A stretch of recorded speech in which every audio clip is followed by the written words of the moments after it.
বন্ধুরা, আজকের কাহিনীর মাধ্যমে আমরা এটা জানতে পারবো অপরিচিতকে আশ্রয় দিলে আমাদের কি পরিণতি হতে পারে। আজকের কাহিনী খুবই শিক্ষামূলক হতে চলেছে। আজকের কাহিনীর মাধ্যমে আমরা জীবনের একটি খুব বড় শিক্ষা পেতে চলেছি। তাহলে চলুন বন্ধুরা, কাহিনীটি শুরু করা যাক। আমরা সকলেই জানি রাজার শয্যা তো খুবই আরামদায়ক হয়ে থাকে। এমনই এক দেশের রাজার তুলতুলে নরম বিছানার চাদরের তলায় বাস করত মন্দবিসর্পিনী নামে এক উকুন। রাজার মিষ্টি রক্তের স্বাদ পেয়ে তার দিন ভালোভাবেই কাটত। হঠাৎই একদিন সেখানে আবির্ভাব ঘটল অগ্নিমুখ নামের এক ছারপোকার।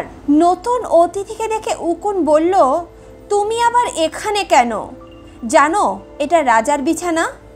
প্রাণে বাঁচতে চাইলে তাড়াতাড়ি এখান থেকে পালাও। এ কথা শুনে অগ্নিমুখ বলতে লাগলো, আমি তোমার অতিথি, আমাকে তাড়িয়ে দিচ্ছ? আমি অনেক রকম রক্ত পান করেছি বটে, কিন্তু রাজার সুস্বাদু রক্ত আমি কখনো পান করিনি। তুমি আমাকে তার থেকে বঞ্চিত করতে চাইছো? তখন উকুন বলতে লাগলো, শোনো, তুমি আমার কাছে এক অজ্ঞাত ব্যক্তি, যার নাম ধাম আমি কিছুই জানি না। এমন একজনকে আমার আস্থানায় ঠাঁই দিই কি করে বলো তো? তোমাকে আমার আস্থানায় ঠাঁই দিয়ে যদি আমি কোনো বিপদে পড়ি তখন কি হবে বলো তো? রাজামশাইয়ের রক্ত খেতে গিয়ে আমাকে কোনো বিপদে ফেলবে না কিন্তু। অগ্নিমুখ বলতে লাগলো, আরে না না বন্ধু, তা করব কেন? তোমার অতিথি, তোমার কথা মতোই চলবো, যেমন বলবে তেমনই চলবো। উকুন বলল, বেশ, তবে শোনো, রাজামশাই ঘুমিয়ে পড়লে তবে আমি ধীরে স্বস্তিতে রক্ত খাই, সেভাবেই তোমাকেও কিন্তু খেতে হবে। রক্ত খাওয়ার জন্য ছটফট করলে চলবে না। অগ্নিমুখ বলতে লাগলো, বেশ বেশ, আমি শপথ নিয়ে বলছি, তুমি যতক্ষণ না রাজার রক্ত পান করছো আমি ততক্ষণ চুপচাপ বসে থাকবো। তারপর রাজার পালঙ্কের বিছানার চাদরের তলায় এভাবেই মন্দবিসর্পিনী ও অগ্নিমুখর কথাবার্তা চলতে লাগলো। এমন সময় হঠাৎই রাজামশাই বিছানায় এসে শুয়ে পড়লেন। রাজার গায়ের গন্ধে অগ্নিমুখ ছটফট করে উঠল। ভুলে গেল উকুনের উপদেশ আর নিজের শপথ। রাজার জেগে থাকা অবস্থাতেই রাজার ঘাড়ে এক কামড় বসিয়ে দিল অগ্নিমুখ। আচমকা রাজার ঘাড়ের কাছটা জ্বালা করে উঠতে লাগলো। রাজা তড়াং করে উঠে বসলেন বিছানার ওপর। ভৃত্যদের ডাকলেন আর বললেন, দেখ তো কিসে কামড়ালো আমায়? হঠাৎই আমার ঘাড়ের কাছটা জ্বালা করে উঠল কেন? এক্ষুনি দেখ বিছনাপাটি ঝেড়ে বিছানার তলায় কি রয়েছে। অপরদিকে অগ্নিমুখ তো কামড় বসিয়ে বিপদ বুঝতে পেরে পালঙ্কের খাঁচের ভেতর লুকিয়ে পড়েছিল। এদিকে ভৃত্যরা খোঁজাখুঁজি আরম্ভ করলো। সমস্ত বিছানা তন্ন তন্ন করে খুঁজে চাদরের ভাঁজে পেয়ে গেল মন্দবিসর্পিনীকে।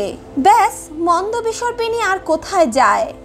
সঙ্গে সঙ্গে আঙ্গুল দিয়ে চেপে মেরে ফেলা হলো তাকে। শেষ পর্যন্ত অপরিচিতকে আশ্রয় দিতে গিয়ে আশ্রয়দাতাই মারা গেল।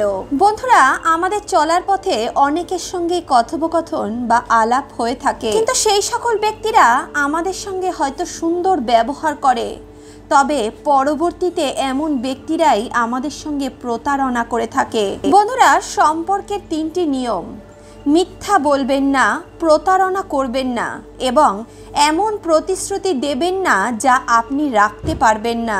কারোর কাছে প্রতারণা করে জয়ী হওয়ার থেকে সৎ পথে পরাজিত হওয়া অনেক বেশি সম্মানের ব্যাপার। বন্ধুরা, আমাদের কখনোই অপরিচিত ব্যক্তিকে বিশ্বাস করা উচিত নয়, কারণ সে আমাদের প্রতারণা করবে কিনা আমরা কিন্তু সেটা জানি না। তাই আমাদের সর্বদাই সতর্ক থাকা উচিত এবং চট করে কারোর উপর বিশ্বাস করে ফেলা উচিত নয়।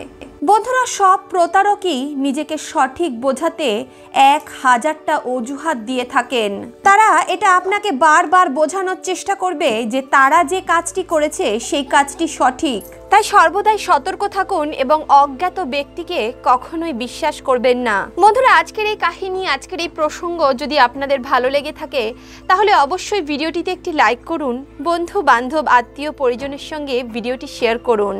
কাহিনী সম্বন্ধে আপনাদের মূল্যবান মতামত অবশ্যই কমেন্ট বক্সে আমাদের লিখে জানাতে পারেন।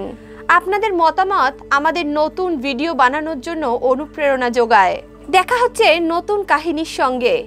ততক্ষণের জন্য রাধে রাধে।